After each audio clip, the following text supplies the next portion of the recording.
Oh c'est Ningen, j'espère que vous allez bien. Aujourd'hui on va parler de Toyotaro, le successeur de Toriyama entre guillemets. Et je vais tenter de répondre à la question qui est de savoir si Toyotaro a les épaules ou non d'être le successeur de Toriyama. Et pour moi la question se pose pour deux raisons. La première c'est que jusqu'au dernier chapitre en date de DBS, il coécrivait le manga de DBS avec Toriyama. Mais depuis pratiquement un an maintenant, Toriyama est décédé, laissant Toyotaro seul aux commandes, en théorie. Donc comment va-t-il se débrouiller pour assurer la suite? Est-il prêt? Et la deuxième, a-t-il le talent nécessaire pour accomplir un tel travail? A-t-il les épaules? Je fais cette vidéo parce que les dernières annonces concernant la reprise de DBS ont soulevé pas mal de questions pour ma part et j'aimerais vous en faire part. C'est parti. Avant tout, je dois vous faire une petite présentation de qui est Toyotaro et de comment s'est-il retrouvé à dessiner le manga de DBS et à le coécrire avec Sensei Toriyama.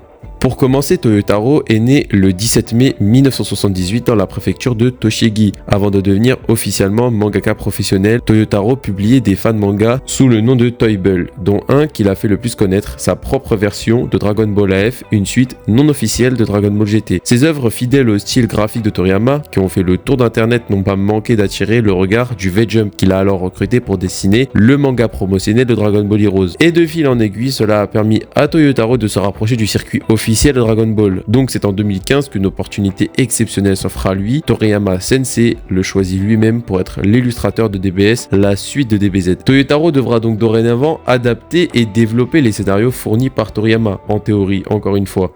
Il devint donc le principal artiste en charge du futur Dragon Ball.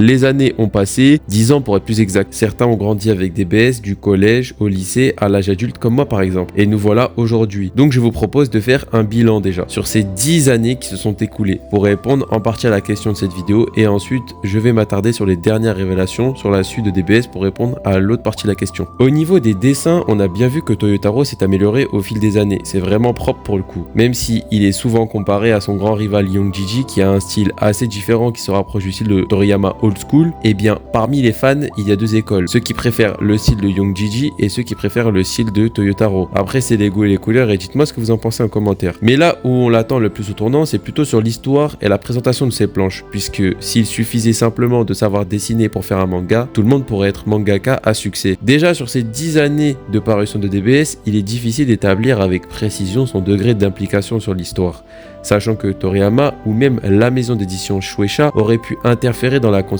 de l'histoire comme à son habitude. Mais il ne faut pas se méprendre, Toyotaro n'était pas que bon à dessiner bêtement les idées de Toriyama ou de la Shueisha, puisqu'en tant que mangaka, son boulot était aussi de mettre en scène le déroulé des événements, les combats, etc. D'autant que lui aussi avait un droit de regard sur l'histoire, puisque Toriyama donnait l'histoire dans les grandes lignes et Toyotaro passait derrière pour la matérialiser à sa sauce. Pour être franc, la plupart des fans pensent que le manga est vachement plus cohérent que l'anime. C'est mon cas d'ailleurs. Cependant, le manga est très loin d'être exempt de défauts et on va voir ça ensemble. Parmi ces défauts, il y a le manque d'impact de certaines scènes déterminantes, que ça soit dans la manière d'illustrer le déroulé des événements, mais aussi la réaction des personnages. Il y a des arcs totalement bâclés, comme le tournoi du pouvoir, où on a l'impression que Toyotaro faisait tout ce qu'il pouvait pour rattraper son retard sur l'anime, ou bien l'arc Granola qui est vraiment moyen, et on sait pas ce qu'il a essayé de nous raconter avec cet arc. D'ailleurs, les combats ne sont pas si épiques que ça comparé à d'autres mangas actuels, puisque, admettons, tu veux mettre que des combats dans ton arc, fais au moins en sorte de nous en mettre plein la figure, parce que là, pour un mec qui mettait en pause le manga 1 mois sur 3, parce qu'il y avait ça aussi, il revenait avec des planches pas hyper travaillées tout le temps qu'il avait. Et au niveau de l'histoire, la narration n'avait rien d'épique, rien d'impactant, les échelles de puissance des personnages illogiques aussi. Les échelles de puissance étaient hyper mal utilisées et ça pétait dans tous les sens. À l'époque de DBZ et même des débuts de DBS, quand on voyait une nouvelle transformation, on était en mode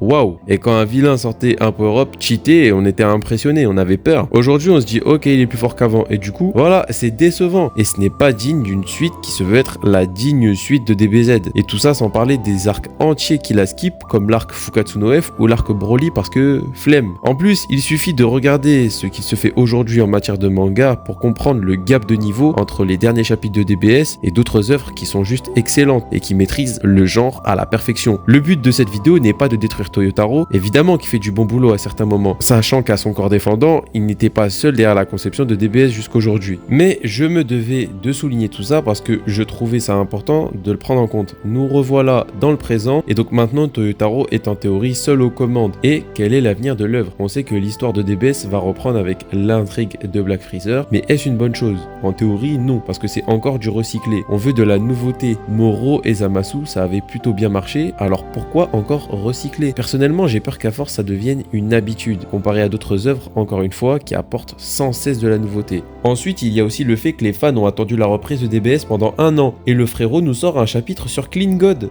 Excusez-moi, qui s'en bat les couilles?